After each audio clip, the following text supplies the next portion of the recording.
Hey guys, so something interesting has been going on right now. I guess technically it's old news per internet timelines, but I was kind of waiting to see if there was going to be any more interesting fallout for it.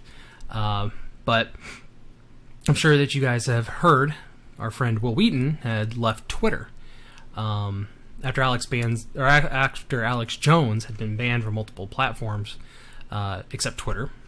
He was not happy about that, and so he decided to deactivate his Twitter account and basically tell Twitter, I'm not going to come back to Twitter until you ban Alex Jones. And after 30 days, his account will get deleted.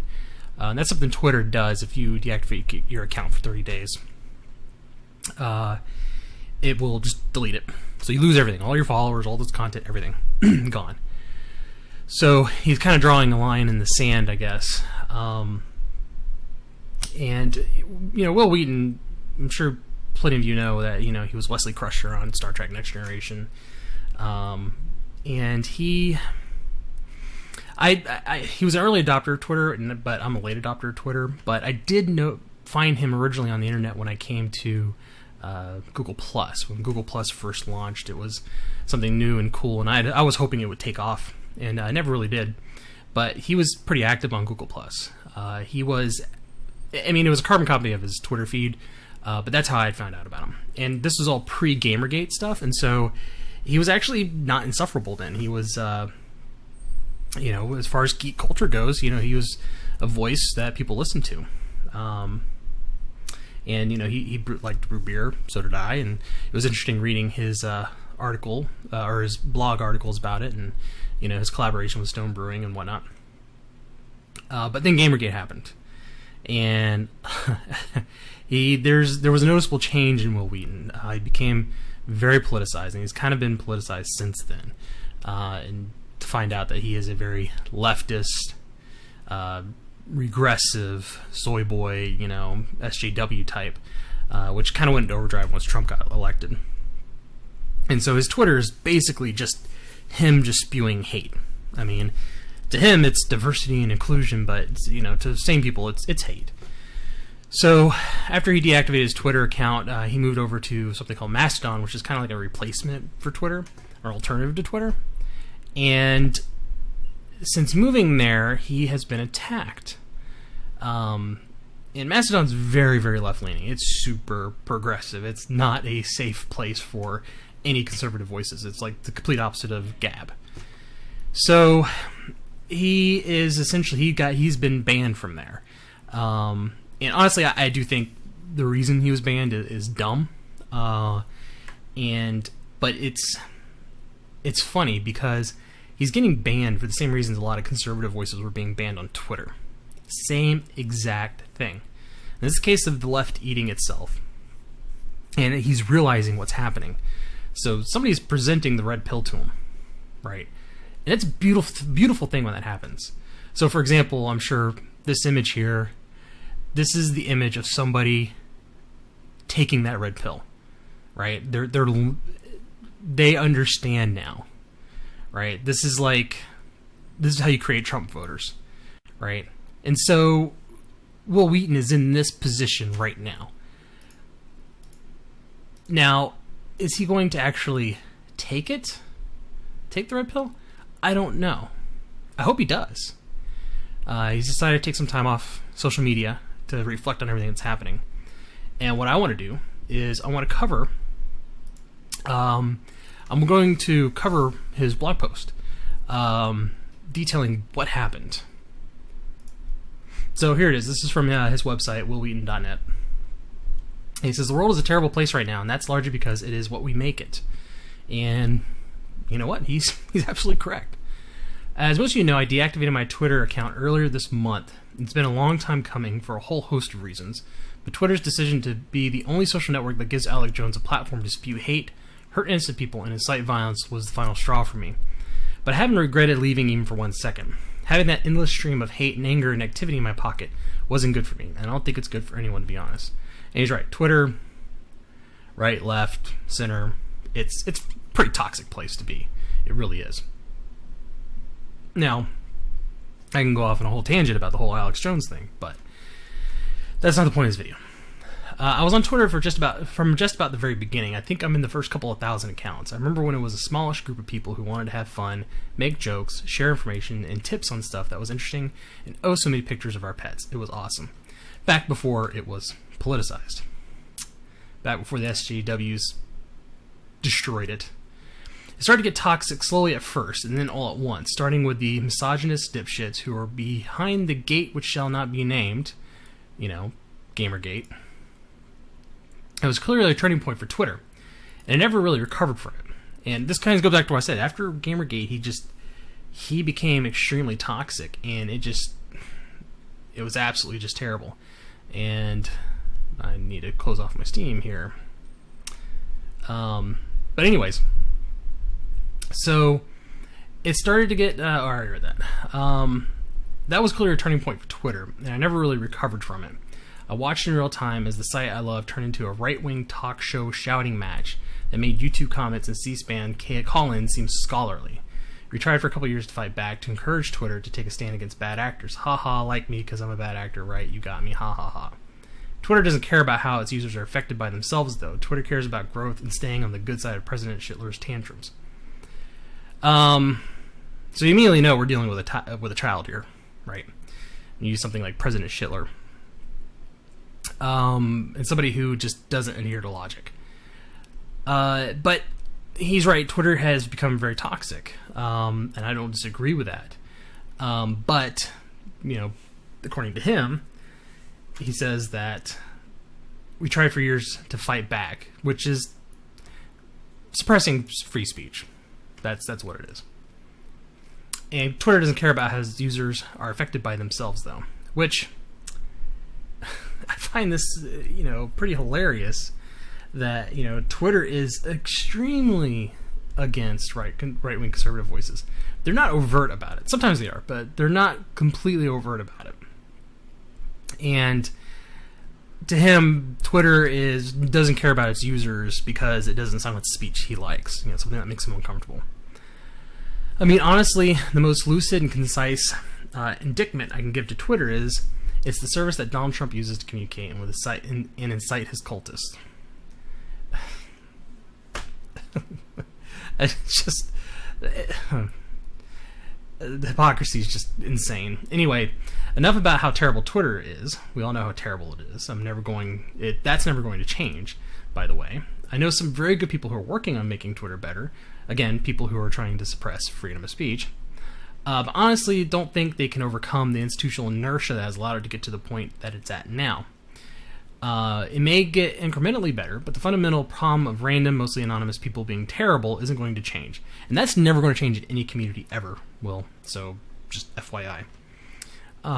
People, if they're given anonymity, will be terrible. Because that's not a Twitter problem. That's humanity, and specifically a social media problem. Well, there you go.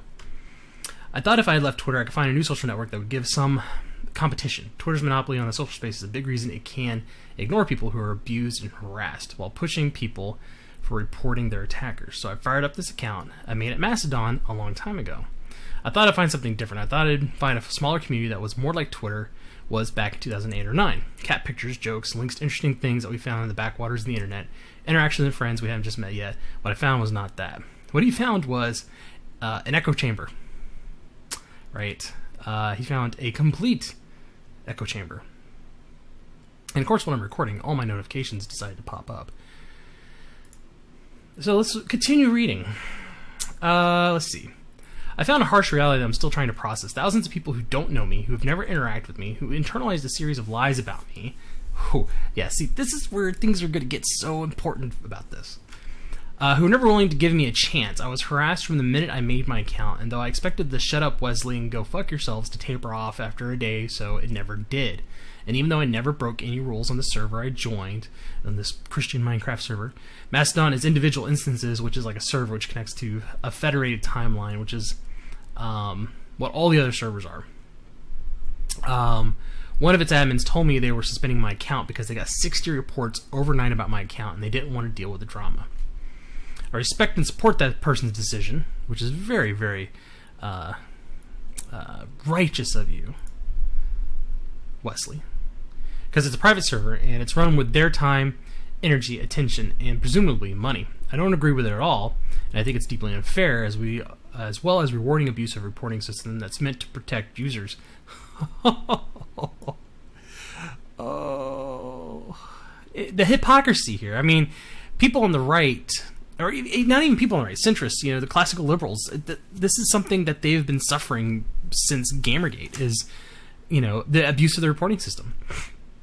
But it's their site and it's their rules, and I can't say I blame them. And he's being affected by the same thing that they championed for back in Gamergate. The people who are going after me were pretty awful, and I can only imagine that an admin would get fed up with them too. I want to share the message I posted there when I left. Twitter's called Bird Site on Mastodon. I've been notified by an admin here that they're getting 60 reports a day about my account, and as far as I can tell, I'm not breaking any rules. And I've done my best to be a good person here, but this admin is going to suspend my account. Wah wah. It's the admin's instance, so I fully support their choice to eliminate a source of frustration, but something to consider: a person who's not doing nothing wrong. I want to really reread this sentence here. A person who is doing nothing wrong can be run off one instance by a mob from another instance. That seems cool, not cool. And of course, 1x meaning this is the first tweet out of a bunch of tweets. All right, I need a sip of my drink here.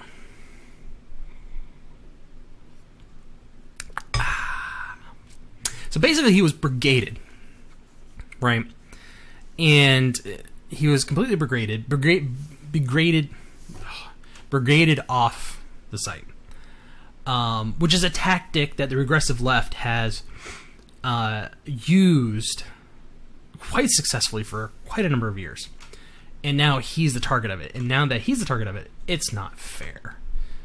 Poor Wesley. But it's been made very, very clear to me that I'm not welcome in the Fediverse, which is kind of like the whole federated server of Mastodon and of the Twitter-like clients. I'm not completely familiar with it, but just the little bit I've read from this blog and some other places. And I hear you. I hope to find an alternative to the Bird site where I could find the same fun community that existed over there in the beginning. And it's clear to me that I won't be finding that. Well, you're in a left-leaning echo chamber where everyone wants to be a victim, right? If you're in a room full of leftists where it's an echo chamber and people are like, wait a minute, no one's being a victim here, someone's gonna find a way to be victimized, right? It's constant. It's something that they will always do. Before I leave, I just want to make something very clear, because I've spent most of my life being yelled at by people who don't know me at all, and I want the record to be clear. During Gamergate, I was dogpiled and mobbed and brigaded and attacked by thousands of accounts. I started using a block list that's supposed to help stop that. Now, let's back up here. Now, Gamergate was a very tumultuous time. And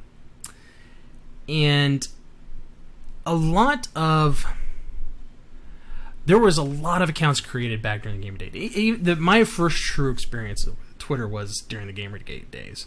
I had created an account because I thought this was important and I wanted to be involved with it. And to be honest, I was heavily involved with it. I probably spent way more time on that than I probably should have. But I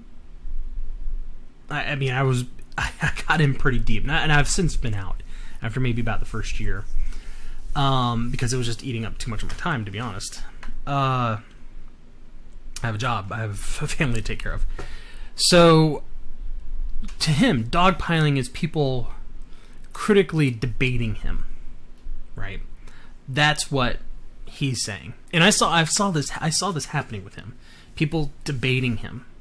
And yeah, some words were thrown around and stuff, but it's not like what he says it is, right?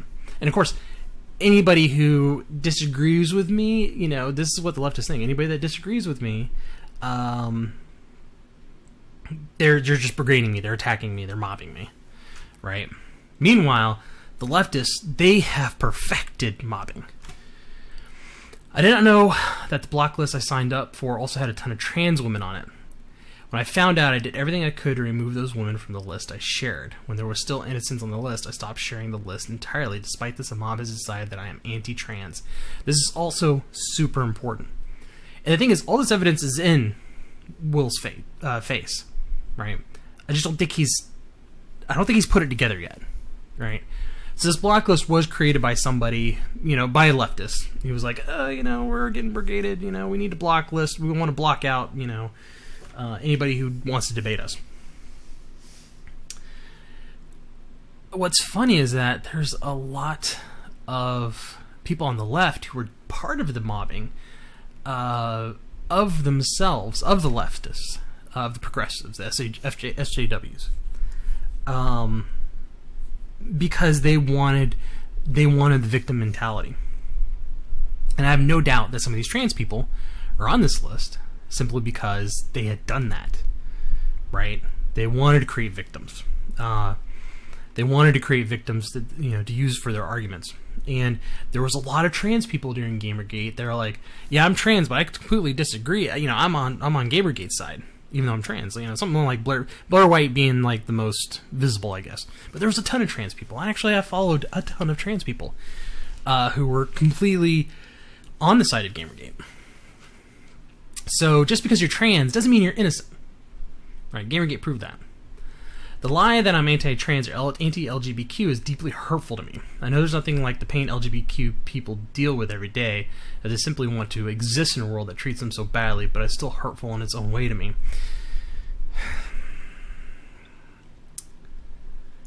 I won't go into it. There's so many other videos and research, cited research about it's not the world's treating them badly, it's just these people are...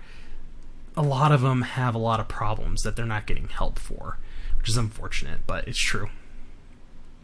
I just want to make it extremely clear that is a lie. The people spreading it are misinformed. Welcome to our side, Will. It's so glad for you to be here. It's so glad to know our pain. It really is. We're not bigots. We're not racists. We're not transphobic. Those are all lies, and people are spreading it. Misinformed people are spreading that. And now you're one of us. Google gobble one of us. So I'm leaving the Fediverse, which has treated me with more cruelty, vitriol, hatred, and contempt than anyone on the Berg site ever did. Because you're in a leftist echo chamber. And they're looking for victims. The SJW echo chamber cannot exist without someone's got to be victimized. They just love the drama. I know that I'm well off, well known, and as a cis white hetero dude in America, I live life on the lowest difficulty setting. I probably agree with that. It's probably more the fact that, you have celebrity. Which, granted, that doesn't automatically mean it makes your life easier, but it does give you more access. Would you have ever been on Big Bang Theory? No. Would you ever had a successful, tabletop gaming YouTube channel? No. You did because you were Wil Wheaton, a.k.a. Wesley Crusher. But I still have feelings, and I really do care about the people and the people in it. I mean, look at me. I'm just a lowly YouTuber. I'm never going to find success, right? Who knows? Maybe a couple years from now, we'll look back at this video, and I'll laugh like, wow, that's so funny. I am successful now. No, I'm not going to be successful. But if you created a channel purely to talk about the culture war, it would be wildly successful because you are Wil Wheaton. But that's not either there. Congratulations, you probably worked hard for it. I'm not taking that away from you. I don't want to take that away from you. But anyways, I still have feelings, and I really do care about the world and people in it. What I see is a lot of anger and cruelty directed at the idea of me from people who I just hope don't realize that it really does hurt me in my heart to be accused of something I am not, and to be the target of a hateful mob. Welcome, Will. I mean, you are saying the exact same thing we are saying. Being called a bigot, racist, xenophobe, transphobe, whatever term, alt-right, whatever. When you're accusing people of that with no basis in reality, it is hurtful. It does hurt us because we're not that. Anyway, take your victory lap and collect your prizes. You made it clear that I'm not welcome here, and even though I disagree with the action this admin is taking, banning me when I didn't break any rules doesn't seem right. I respect and support the admin's decision to run their instance the way they see fit. Please do your very best to be kind to each other. The world is a terrible place right now, and it's largely because it is what we make it by. So, he's got quite a bit more. I'm going to try to summarize as best I can. or go through it as quickly as I can. This isn't limited to Mastodon.cloud. Worst attacks and dogpiling came from a few other instances before the instance I was on became awful, and I got hiccups all of a sudden. And it's limited to Twitter.com. I see this on in the online space all the time now. Mobs of people acting in bad faith can make people they don't know and likely never ever meet miserable, or even try to ruin their lives and careers. Look what they did to James Gunn. And you know what? A lot of us classical liberals agree. He probably shouldn't have been fired, right? We were more concerned about the double standard, the hypocrisy. And that's why James Gunn became a target. It wasn't because of the things he said. It was because of the hypocrisy. Right? That's an important thing to understand. He was only kicked off or harassed because of what you guys do. It's like fighting fire. I don't agree with it technically. In my opinion, he shouldn't have gotten fired. Let the free market decide. If people wanted to boycott his movie, they can. That's their choice. And those mobs' bad behaviors are continually being rewarded because it's honestly easier just to give them what they want. We are ceding the social space to bad people because they have the most time, the least morals and ethics, and are skilled at relentlessly attacking and harassing their targets. Very true. They are. They are, Will. And you know what? The people on the left, the SJWs, the people you side with, are the worst at it. They're the worst of it. They are highly skilled in that. It only takes a few seconds for one person to type fuck off and hit send. That person probably doesn't care and doesn't think about how their one grain of sand quickly becomes a dune with another person buried beneath them. That's a huge problem that seems to be baked into social media. And I tried to mitigate it with a block list I never intended to be problematic. But ultimately it was. And for what it's worth, part of me that wants to apologize to the people who ended up on it by mistake is overwhelmed by the idea of me who was attacked really viciously by a lot of people, and feels like maybe blocking them wasn't such a bad idea after all. Yeah. At the end of the day, I'm lucky and privileged as fuck. I could sign off from a website or multiple websites and go live my life with an amazing family and our dogs. I'm not a marginalized person who has had to fight every moment of every day just to live my life. So I'm keeping that in mind and keeping that perspective in my heart. Yes, the accusations and the big lie that took hold in a remarkably short time about me is hurtful. Yes, it's upsetting to know there are a lot of people out there who have decided to take time out of their lives to actively hate me. Welcome home, Will. We will take you with open arms and hug you. Big bear hug. We would welcome you. Without knowing anything about me other than the story they were told by someone else who doesn't know me. But I can sign off and get away from it, so I will. And I'll be grateful that I can. But I'm done with social media. Maybe I just don't fit into whatever the social media world is. And the people who are all over the various mass audiences made it really clear that I wasn't welcome there, with a handful of notable joyful exceptions, mostly related to my first baby steps into painting. And it seems as if I was just... Hold on. So when you talked about things that weren't political, you had good experience. Might be an important thing to think about, Will. And it seems as if I was just unwelcome because I'm me, I guess. Like, I know that I'm not a transphobe, but holy shit, that lie just won't die. And right now, as I'm writing this, someone at Mastodon's telling me that I am because people said so, and I should apologize to them. Okay, so I'm going to reread this sentence here. Right? I want to replace a few words. And it seems as if I was just unwelcome because I'm me, I guess. Like, I know that I'm not, an alt-right. I'm not Hitler. I'm not a bigot, but holy shit, that lie just won't die. Welcome home, Will. We want to give you a hug. We want to shake your hand. So, you've been lied to about me. Please give me a chance. Doesn't seem like a viable way forward with people who are, for whatever reason, very, very angry. I mean, I don't know how he's not making the connection. He's just not making the connection. I hope he does. These people seem to have an idea on me in their head that doesn't fit with the idea of myself that I have in my head. Well, we're not bigots. We're not. And you probably won't believe that. Am I really the terrible person they say I am? I don't think I am, but I'm doing my best to listen.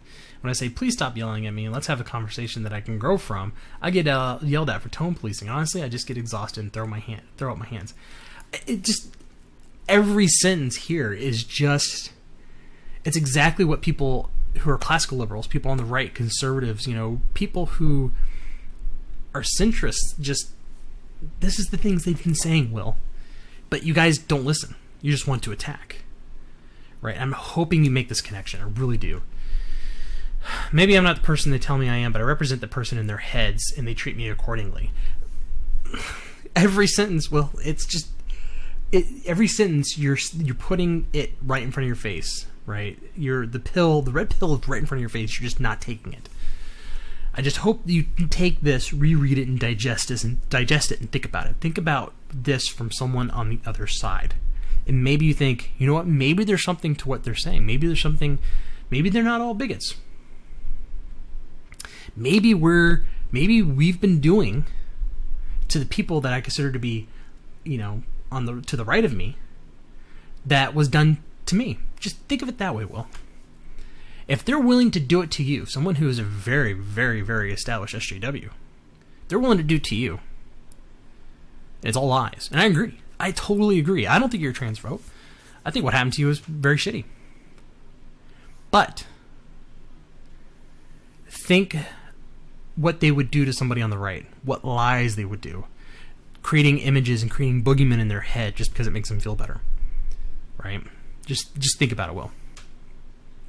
It's one of those times when my mental illness makes it very hard for me to know that what's objective reality and what's just in my head. But I don't deserve to be treated so terribly by so many random people, so I'm not going to put myself in a place where I'm subject to it all day long. As the saying goes, I'm too old for this shit. We used to call microblogging isn't worth the headache for me. I'm going to focus my time and my energy on things I love that make me happy and support my family. Please do your best to be kind and make an effort to make the world less terrible. Thank you for listening. And you know what? I agree with your last statement there, Will. I really do. But if you came out, let's say you took a break from social media, and then you came out and said, you know what, guys? If you do what, like, Lacey Green did, right? She kind of slowly took that red pill, right? She's been almost fully embraced by us as somebody that's willing to listen. And when somebody does that, we can have an open dialogue. Dialogue that you guys refuse to have. And you can see it. Like I said, you try to have an open dialogue and you're tone policing. Right? It's the same thing that's been happening to us, Will. So, I'm hoping you take this opportunity to, and I know you're never going to see this, but I hope you take the opportunity to really think about what you said. And think about it outside of your leftist, SJW, progressive box. Right? Just think about it, Will. So, anyways. So that's this video. Hope you guys enjoyed it. If you want more videos like this, go ahead and hit subscribe. Hit that ring that little bell. Because apparently subscribing doesn't really do anything. But I'll upload another video soon. So, thanks guys.